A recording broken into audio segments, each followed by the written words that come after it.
the interspecies symposium room aboard the neutral station. Clarity's Rest had hosted some of the finest debates in the quadrant. Political treaties, trade negotiations, even the great "Are humans technically fermented?" discussion from last cycle. But today, it was chaos. "Order, order," squawked Councillor Dreel, slapping his three-clawed hand on the table. "We are here to discuss the most alarming intel from Earth's cultural files. This so-called St. Patrick's Day." A collective shudder rippled through the room. Councillor Gortol of the Kravnak thumped his chest. "I demand clarification. Are humans truly compelled to wear green camouflage to avoid violent assault?" "Yes," said Ambassador Slinth, tapping their translator crystal with a flustered squelch. "It appears those not properly coloured are pinched, aggressively, repeatedly, sometimes to death if local myth is to be believed." Gasps echoed from every species present. "They call this festive?" asked the Zolari observer, recoiling all 6 of her eye stalks. "This is sanctioned assault." "I read a sub-file," murmured Councillor Vint, shivering slightly, "that said if you drink enough of the fermented barley toxin, you can't feel the pinches anymore."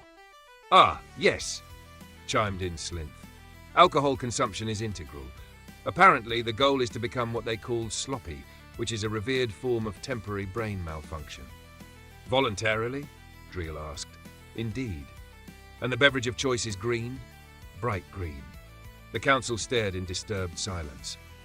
"Let me understand this," said Gortal slowly. "Humans dedicate an entire solar rotation to drinking poisonous liquids, avoiding being pinched to death by strangers, wearing ceremonial chlorophyll tones, and then they fight each other in the streets for fun?" "Correct," Slinth nodded. "Also, there's something about leprechauns." What now?" "Tiny humanoid tricksters, allegedly magical, obsessed with hoarding shiny metal discs at the end of meteorological phenomena." "They worship these beings?" Dreel asked, horrified. "No, they chase them." "For blessings?" "No, for gold."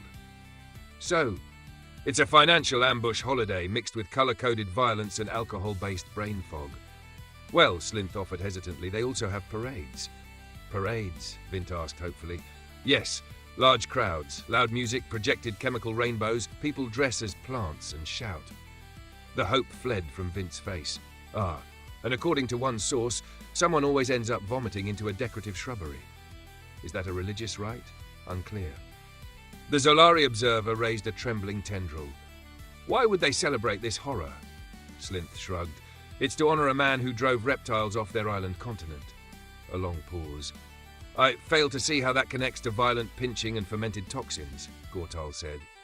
"No one knows," Slinth admitted, "but they all agree it's tradition." "Terrifying," muttered Dreel. "How do they survive this madness?" "They don't," said Vint grimly. "They just wake up in the street with sunglasses, a bruise, and a traffic cone." A solemn hush fell over the room. Finally, the youngest delegate, a small furry ambassador from the outer moons of Yalari Prime, raised a paw. Perhaps this is why humans are so dangerous." All heads turned.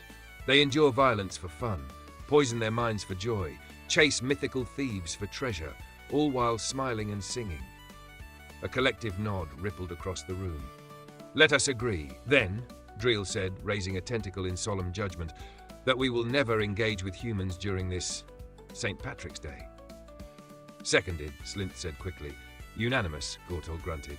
Vint, still reading a human data report, added softly, "Also, apparently they dye entire rivers green."